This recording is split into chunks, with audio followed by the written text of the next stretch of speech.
Hello, welcome back to my channel. Today I am going to show you how to make 3 different infused tallow recipes. We are going to be making a vanilla bean infused tallow, a lavender infused tallow, and a coffee infused tallow. This is a great way to add scent into your tallow or your body butters without having to use essential oils, which can sometimes irritate your skin. So let's get started with our vanilla bean. To get started, you are going to need some vanilla beans. Now these ones are vanilla bean splits, which means they are grade B. These are the ones that didn't make the cut for the perfect vanilla beans, the ones that they can sell for a premium price. What's really nice is the cost of these is very low. So it's actually affordable to make these recipes. I'm going to have a link in the description below to these vanilla beans that I purchased. They are awesome and they smell divine. So we're going to take 2 of our vanilla beans and then we're going to slice them down the middle. You want them to be open a little bit to be able to have all those little vanilla bean pods come out into your tallow. I love the look of the flecked little pieces. I think it just, it adds something so beautiful. And then we are going to put it into a pint-sized jar. Depends how much tallow you're looking to make, but today we're just going to do a small amount here. Then we're going to place it on the scale, zero it out, and grab your rendered tallow. I like to keep mine stored in one of these glass containers, airtight. So we're going to do 100 grams of tallow to 2 vanilla beans. Now we'll set this aside while we do our other couple recipes and I will show you what to do with this. The next infusion that we're going to do is a lavender infusion. You're going to take some lavender flowers. I will also put a link in the description box below to these. You want to make sure that they are pesticide free. You do not want any pesticides to be going into your tallow or your skincare. So just be on the lookout for that. And we're going to start with 1/4 cup of lavender buds. Now this is scaled up, scaled down, depending on what you're interested in, how much you're looking to make. But for today, we're going to do 1/4 cup to 1/2 cup of tallow. And again, anytime you're working with any skincare products or anything for food-wise, making sure that you're washing your hands quite frequently or wearing gloves. 1/4 cup lavender to 1/2 cup tallow, and that will be complete. Last, we have our coffee infused tallow. So we're going to start with 100 grams of tallow. If you break it up nice and small, of course, the faster it's going to render down. Then I'm going to zero out my scale, and you want to take some coarse ground coffee. To get the coarse ground coffee that you want in your tallow, we are going to put a strainer over top of a bowl here. This is the coffee that we grind every day in order to have our fresh coffee. So I'm going to take this and I'm going to run it through this strainer. So I definitely want only the pieces that will stay in the strainer inside my tallow. So we're going to pour a little bit in and then tap it and run it all around. And this is the coffee that you want to be using in your infusions. There's probably going to be some coffee left in your infusions, and that is totally okay. It's just gonna be kind of flecked like a vanilla paste. I zeroed out my scale and we are going to do 5 grams of coffee.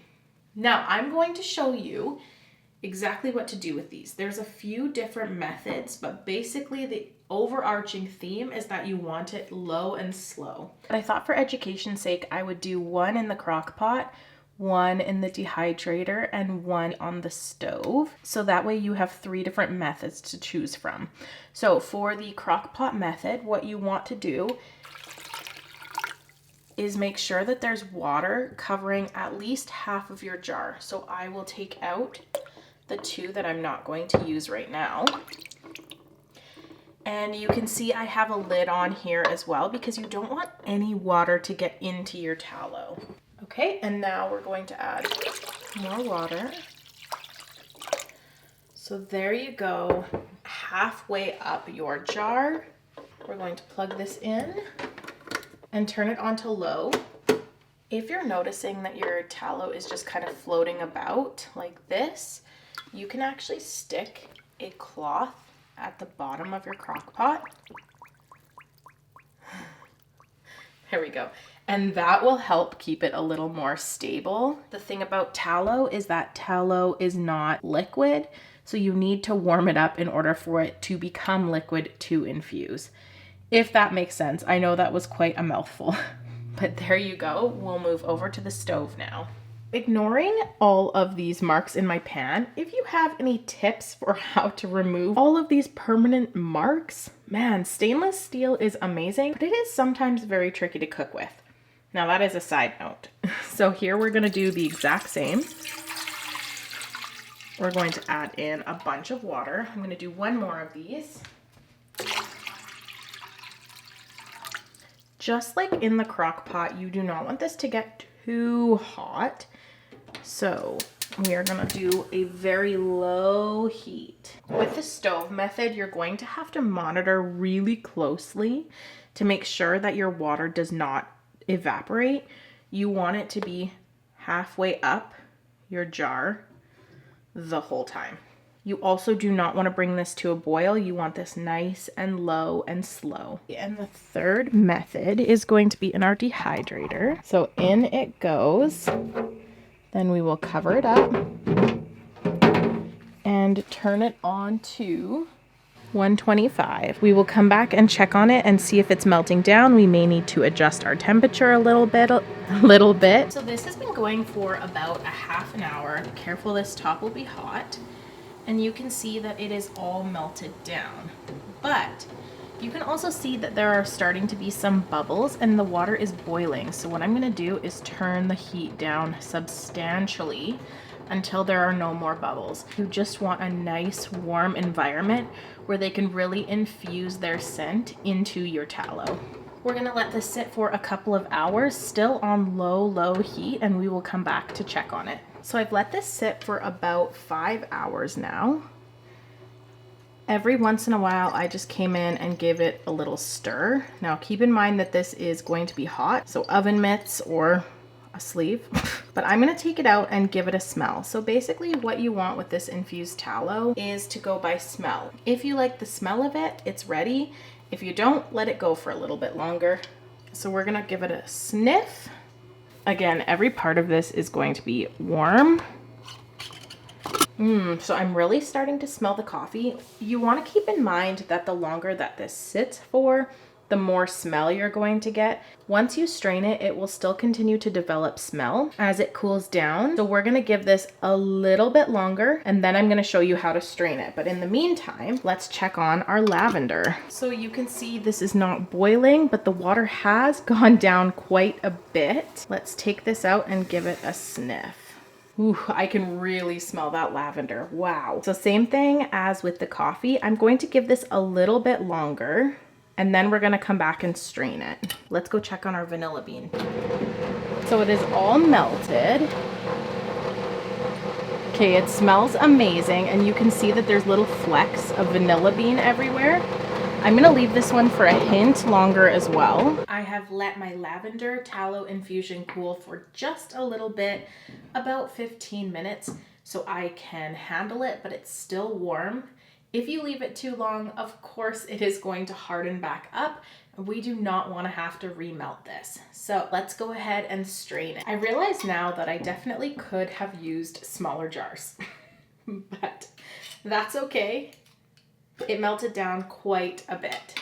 Now we're going to take our infusion and take a small strainer, put it on top of our sanitized secondary jar, and just pour it in.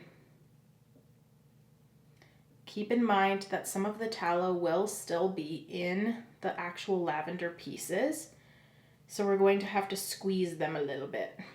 You want to make sure that you're getting the majority of the tallow or whatever oil you're using out of your jar, because it is kind of a nightmare to have to tidy up and clean out. So giving it a really good scrape, trying to get all of that tallow, because we're going to put some paper towel in there after to get most of the tallow out of it. Otherwise, it's not really good for your dishwasher or your pipes. But of course, I am no expert. This is just what has worked for me. So we're gonna squeeze down some of those lavender pieces. And if you're noticing that a bunch of it is still coming out, you can just let it sit for a while. Once your lavender is completely strained, you can either compost it or you can put this into an infusion of olive oil, castor oil, jojoba oil, whatever oil you're planning to add to your main oil mixture, and it will solidify. You can see it's already starting to solidify around the edges, but that is ready to use in whatever recipe you want to make. Next week, I'm going to show you how I make tallow whip and tallow balm, and in that, I'll show you how to use our infused oils. For now, anytime you use any oils or fats, it can be a nightmare to clean. So I'm just going to quickly show you how I do this. So I just take some paper towel and I'm going to run it on the inside of my tallow jar. You could use a cloth, of course, but you run into the risk of clogging up your laundry then. And that is just not a risk that I am willing to take. So sometimes you just have to go for the disposable product, as much as it pains me. Once the majority of your tallow is cleaned out of there, you're going to fill up your jar with hot soapy water and let it sit. You can chuck your hot soapy water outside when you're finished with it so it doesn't go down the drain. And then you can throw this in the dishwasher or however you do dishes. It should be good to go. But of course, I'm not an expert. Again, this is just what I do. Let's move on to the next tallow, which is our coffee tallow. Same thing for the coffee tallow. This one is going to get poured into our clean jar. Oh, look at that color. And like I mentioned when we first did this, there's a high likelihood that you're going to end up with a few coffee grounds in there. That is absolutely fine. It does not change the product at all. It's just maybe a cosmetic thing. If it is a problem for you, you can just restrain it. Again, trying to remove as much as we possibly can. This smells so good. I'm gonna let mine sit for a couple of minutes because I can see that there is still quite a bit of tallow there. And finally, we have our vanilla bean infused tallow. Oh, so good. So same equipment. This time it is only the vanilla pods that we're worried about. So it's a little bit less messy. And in this one, there's all those vanilla pods at the bottom that I definitely want to fleck throughout my tallow. There you have it, 3 beautifully scented tallow infusions that you can use for skincare. You could eat these, I guess, if you're adding them to something sweet like a baked good, but I am definitely going to use these as skincare on my body and I will smell so good. I try to avoid fragrances as much as possible, and this is the perfect way to do that. All 3 methods of infusing tallow that I showed you today turned out so well, and I think you will love them. Please let me know in the comments below if this is something you would consider trying. Please give it a thumbs up and don't forget to subscribe if you're into natural living. Thank you so much for watching. I appreciate you more than you know. Take care.